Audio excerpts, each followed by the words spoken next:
in Rotterdam. It's been a great week. I've learned a lot. I've been very impressed with the Palmyra programs, and you know, I have a lot to say to American friends when I go back to Connecticut. First of all, I want to say that I came with a t-shirt from Amsterdam, and my girlfriend says, you can't wear that in Rotterdam. So she got me a Rotterdam t-shirt, which I will show my friends. I was very interested in the emphasis that you played on the consumer being the expert, you know, because that's what we think too. We think that the person who is really the expert is not the caregiver, not the shrink, but it's the person himself or herself that knows herself, that knows what she wants, that knows, you know, the steps to get there, with perhaps a lot of support from the caregiver.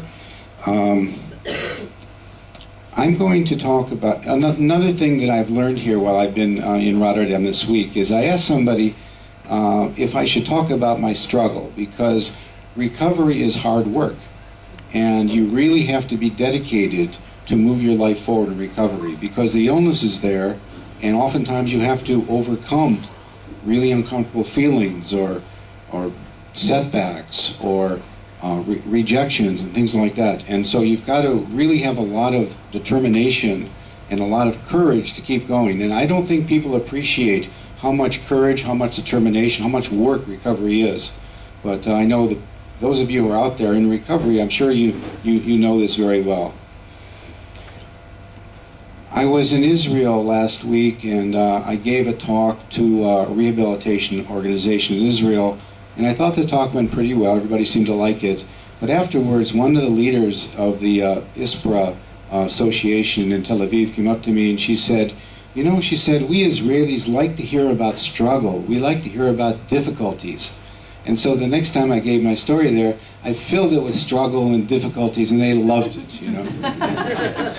Now, in Rotterdam, I think it's a different story, you know. People here are not so much interested in the difficulties, although I think they appreciate it, but they want to hear about the high points, the things that worked, the things that went well, okay?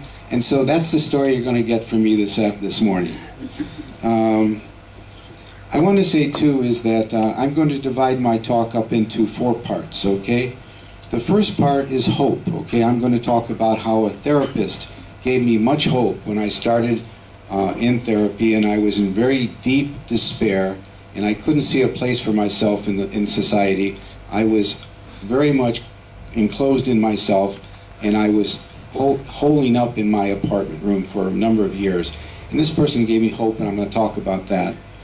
Then I'm going to talk about, like 12 years later, when I started my recovery, and how a social worker at the agency where I was going for a self-help group empowered me to really find myself again and find renewed purpose and meaning in my life, and how that kind of went together with a lot of things at that time to really empower me.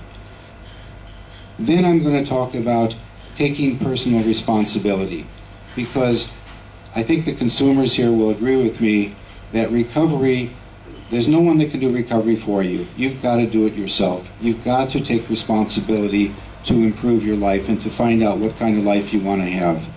And so I went after the empowerment phase. I started to really act on my own behalf. I started to become an agent of change, and I took responsibility to find out, you know, where I was going to fit in society, what I was going to do with myself to make a contribution, to feel good about my work and my presence in society.